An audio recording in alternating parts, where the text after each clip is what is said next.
Ja, hi, hier ist Tom von GermanRhymes Day. Heute sitze ich hier mit Fashawn und im Hintergrund sieht man Blue, wie er sich was fertig macht. How you doing, guys? Pretty good, man. All right, so first of all, we talked to Fashawn. Fashawn, man, your album came out last year, and for me, it was a great album. I loved it. All my friends, like all the people at the from the side, loved the album. How did you make it happen?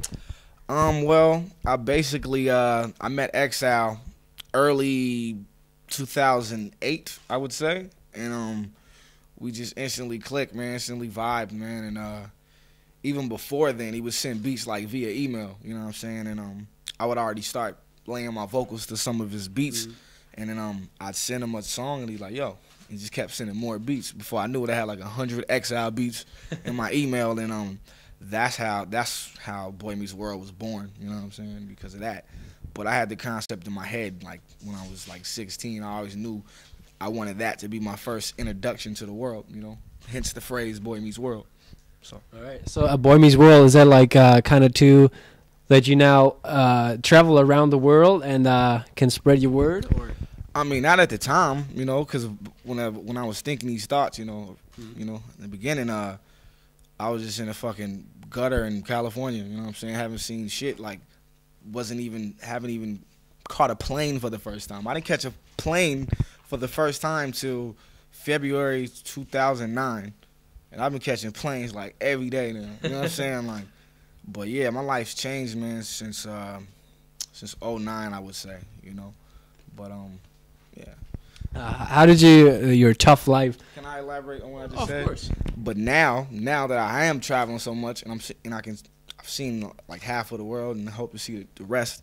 Now it's like I could really my whole horizon is just larger now. Like my whole vision on things and outlook on life is a lot different than it was back then, prior to the album. So, yeah, I heard a lot of people like say things like, "You have a great vision, and for your age, you have a lot of knowledge, and you're before your time."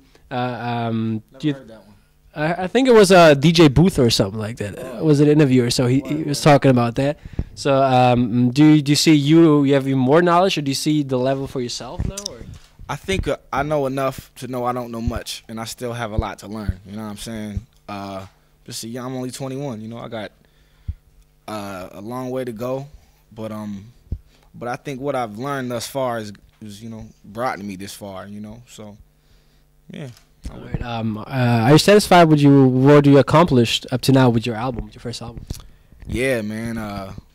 I couldn't say I'm completely satisfied. I'm not done with it. You know, we just shot the video for Samsonite, man, with me and Blue. So you know, we still in effect, in full effect, and yeah, man. We'll see what happens, man. You know. Where did you shoot it, in California, or? We shot it all over the world, man. This flicks from man, there's shots of me in like Italy and like Germany and LA, New York. There's shots from all over the place, but yeah, it's just a true reflection of our lives, man. You know. So as I heard earlier, you guys were shooting the video. Is that part 2 of Samsonite Man, or? Nah. Didn't make it. Nah, actually, this is my man Blue was working on something, you know. So check that out when it drops, you know. That guy right there, and yeah, I was just there, just chilling out, man, hanging out. I'll probably get a little cameo in the video, but look out for the new Blue and Exile shit. It's amazing. Yeah, I think we're gonna hear later about that when we talk to the other guys. So, how did you, or how does your life before you put out records influence you, like coming from the gutter, as you said? Oh man, it really just shaped my whole outlook on things, man. Like the way I judge things, you know. It just made me just a real decisive person, I guess, man. Like I know what I want, you know, and no one or nothing could stop me. Like that's the mind state that I developed before, just at home, before I even catapulted into this, you know. Yeah, man. My life was a lot different, man. It was, you know, I had to just do what I had to do just to eat, you know, and survive and make money to support my passion, which is music, you know. But yeah, fast forward to now, it's a whole different story. Like, you know what I'm saying? Like I got a daughter to raise. You know what I'm saying? Now I got an album on the shelves next to Jay-Z's album. It's a lot different. You know what I'm saying? Straight up. I got you. So how does with the album done now, and you're like still putting out the videos and stuff, but have you focused on another project which is coming soon, or? Yeah, man. Actually haven't stopped working since the album came out. I still got like a huge body of work for the songs that didn't make Boy Meets World. Because remember, I had like a ridiculous amount of stuff. A lot of songs didn't make it, and but I always like thinking ahead, like, okay, that might fit on the next project with the concept or the next record. So yeah, I mean, it's in effect right now, man. But I actually haven't got the chance to sit and brainstorm the concept for as a whole. That's how I like to do my albums. I like to make them like movies, and there's a beginning, there's a middle, there's down parts, there's up parts. Like I like to make my albums like whole and complete. You know what I'm saying? It's like buying a house, man. It's like, yo, you get your house, you don't just want to.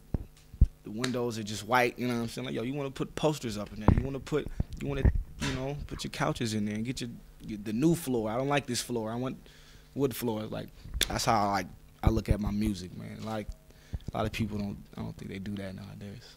Yeah, you know? yeah. There's a lot of just like throwing out albums who just like random tracks put next to each other. So yeah, I like the concept albums more.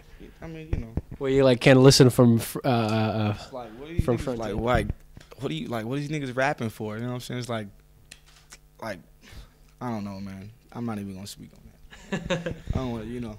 All right, yeah. So you're really young, and I heard you dropped out of high school. Is that right? Yeah, unfortunately, you know. Well, why? I didn't have enough. I don't know if you're familiar with the, you know, American education system, but I didn't have enough credits to graduate, and they were basically telling me, like, yo, I had to like, if I wanted to graduate, I'd have to stay this long. You know what I'm saying? And this was when I was making a transition to my music. You know, when that really swept my whole life. You know, and man, I just stopped going just gradually. You know, like the more my music started to progress and my career started to build, I guess the less and less I showed up. You know what I'm saying? Oh, I see. But I was always that kid that was ditching with the hoodlums and shit for some reason. I had a school that was right by my like building. You know what I'm saying? Like you can see my school from my building.